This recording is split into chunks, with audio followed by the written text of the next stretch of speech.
Citizen TV, the show where opinion counts. Today we're looking at this issue of Kenya's killer roads. 70 deaths in as many hours. Just the last 72 hours, many people have died on Kenyan roads, road crashes here and there. Half of those deaths along the Eldoret-Nakuru highway, specifically Salgasa-Changwan stretch.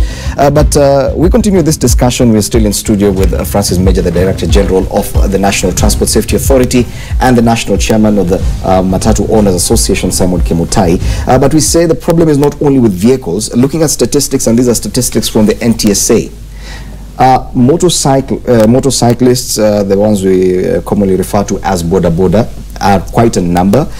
You've just been talking here about even regulation in terms of training of drivers, motorists. But when it comes to training of bodas as well, does that fall under your docket? Because that appears to be the biggest problem, that none of these riders is actually qualified to do it. Yes, it squarely falls on us. And let me say that actually the highest category of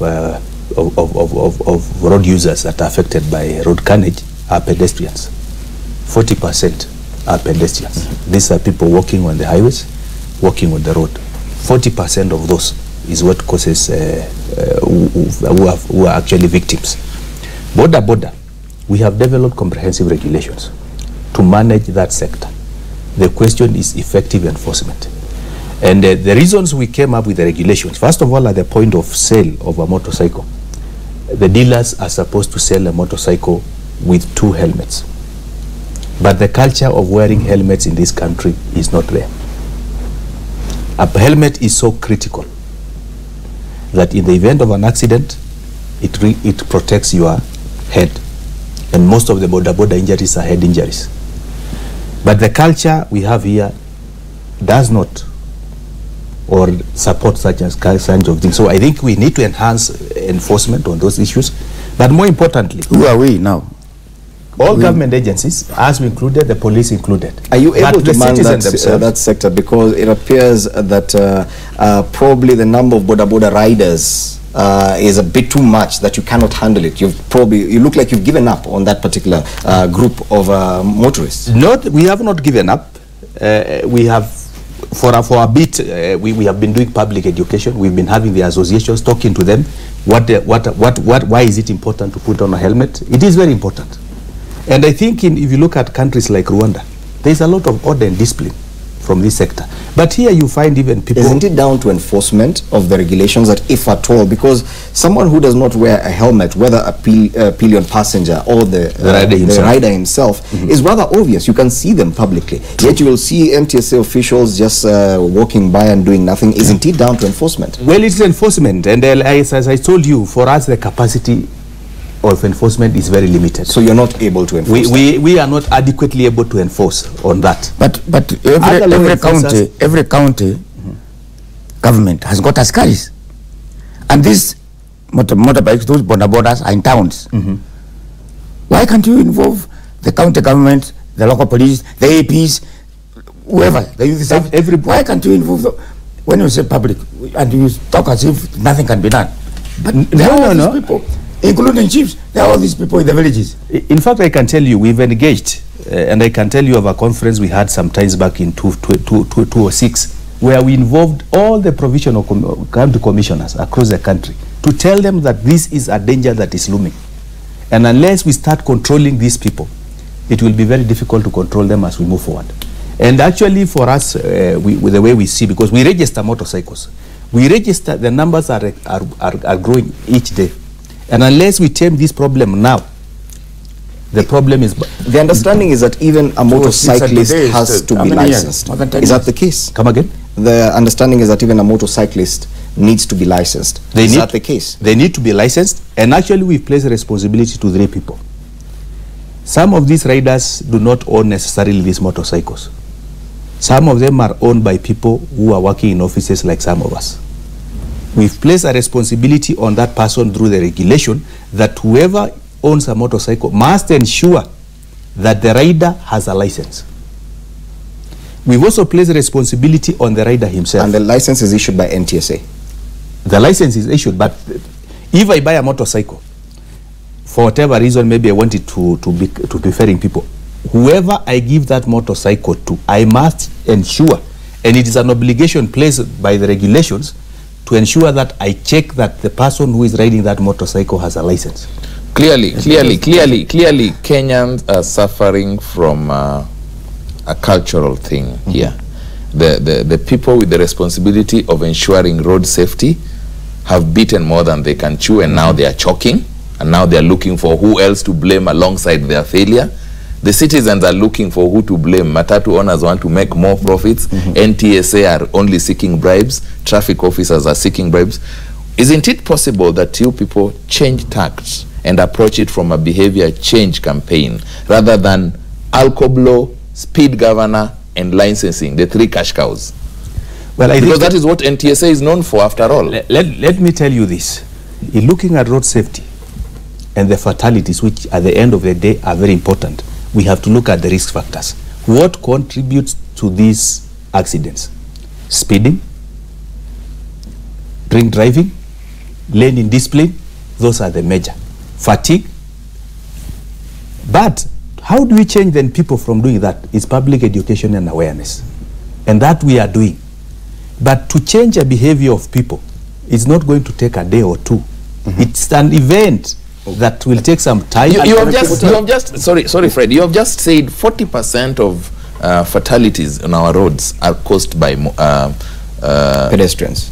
Pedestrians. No, how do pedestrians speed? Let me clarify, because you didn't get. I said 40% of our fatalities are pedestrians. Those who are killed on our roads, which are about slightly below 3,000, 40% are pedestrians, which is actually the single largest category. That is what I say. They are knocked by speeding drivers. They are either knocked by speeding vehicles. They drunken driving. They are maybe drunken driving, crossing the road in undesignated points. Those are the factors. Yes, Mutai, even as you comment on that, the matatu industry a few years back was also quite chaotic. Yeah. Yes. There is a semblance of order now. I'm not saying it is perfectly orderly. There's a semblance of order. When you look at this issue of management of border riders, what worked for the matatu industry that could work for them? Let me first comment on the fatalities of 40% and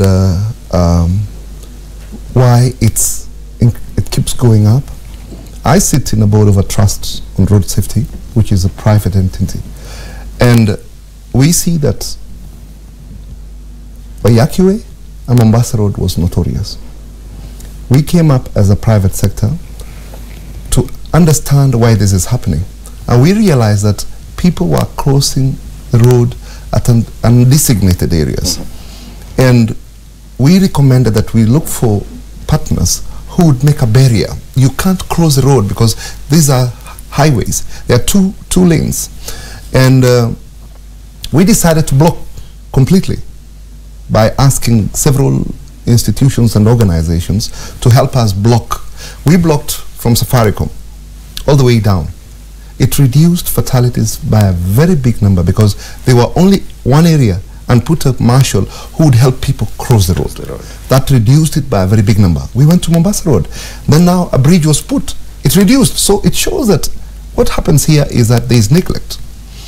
We talk of sports that are actually making people die because they are crossing anyhowly, and nothing is being done. So that area, everywhere where there is that kind of movement and there is a barrier, that Kenyans looking for easy options. I don't want to climb the bridge, let me just cross. So what happens in the process? They are killed. And now we'll start blame games. But when we force them to use the bridge, for instance, then what happens? It goes down. Then the other issue... Before you leave that, I want to add my point there. 40% of fatalities are pedestrians. What have we done as NTSA? Look at the usage of footbridges today. Before, nobody used to use a footbridge. Today, the usage has significantly improved, despite the challenges of hawkers encroaching these footbridges. And thugs waylaying people. And thugs waylaying people, although there have been some lighting in some of the footbridges. Those are some of the things we've been championing. We want to thank some of the private sectors that organizations that we've been working with, including the Road Safety Trust, where Mr. Kimutai sits. We have erected in Nairobi 5 kilometers of a barrier. just to guard pedestrians from being killed. And that actually has resulted in a significant reduction of fatalities in Nairobi. But what happens? Look at the vandalism. People stealing and creating spaces in between, and they squeeze themselves into those pedestrian barriers. It is unfortunate, and those are the things that we need to educate the public about and sensitize them about. Okay, and we look at educating people. When we talk of, culture, we remember that our girls used to get circumcised everywhere. When we took girls to school and there was sensitization, it dropped significantly. Today, there is no much education on road safety. I think a budget needs to happen, that put in place, that can help NTSA educate people. Today, Kenyans don't care. They don't want to put a helmet. Reason being, my hair, this thing stinks, and so forth. They don't think about death. They think about their hair, especially for women. And for men, they'd rather be champions. They want to, ride on it the way it is. So anyhow, to go back to your question, what needs to happen? I remember over 10 years ago, before NTSA was put in place, about 15 years ago, we made a recommendation that public transport need to operate from a corporate entity where we can be able to follow up. Major today is able to call officials of a SACCO or a company to go to his office and be asked questions. So what needs to happen here is that this has brought a lot of sanity, despite the fact that we've not perfected it, because the ills were, it had not been regulated for very many years. Now, what needs to happen in border is that they have to be forced into formation of SACCOs and companies where they operate from, where they have to have regulations and rules where they must abide. Unfortunately, for borders they are lynchers. They can do anything. They do what they want to do. And what needs to happen also, despite the fact that this has been the greatest facilitator of economic activities back in the rural areas, in towns, and every area. But life is more important than that. They need to understand that their lives they're carrying. And one is that most insurance companies are shying away insuring them. Because of the risk factor. Because of the risk factor. That was had a similar problem. Yeah, but now, we are going into that so that they may be able to come from where they are. These motorcycles are now cheap because I think either excise duty removed. We need to reduce the number of pikis on our roads by either imposing a tax regime that can make it impossible for today. Any person wants to go into, a child will want to abandon school to get a border to do the business. You're taken into a training for 1 hour. The second hour, you have passengers in you. Yes. And the sheer high numbers of borders, because there are thousands, probably even 1 million or so borders operating on the roads, means that NTSA is probably overwhelmed. There's nothing you can do about it. In every police station, there is a cemetery for pipe. There is a cemetery for motorbikes. It is a challenge, and honestly, if I was asked what is one of the things, first of all, as we regulate and we form up an appropriate culture, it is not by growing the numbers of motorcycles. I will advocate for a situation where we slow down the industry and have it regulated effectively before we open it up again. Because the more numbers we are having, and we are registering close to 10,000 motorcycles every month, new entrants, that is a huge number. And because of the kind of behavior that we are seeing on the road, I would actually advocate for a situation where we sit down and say, can we get it right before we have more entrants coming in fast? But who is that now? The government, that is what my question is, what would it take to reinvigorate behavior change by NTSA rather than make NTSA, the green vehicles that we were talking about earlier, look like taxation points? I definitely know if I'm driving from Eldoret towards Nakuru, I will either find them at the Kapsabet Junction, Ainabkoi, or I will find them at Timboroa, or I will find them at Sachangwan. If I don't find them in those three places, I know I am safe. And I know I have to prepare with money. So apart from that, but I want to challenge you. Do on behavior I want change? to challenge you that you are prepared to give money. I want to challenge you, and I've challenged also Kimutai here.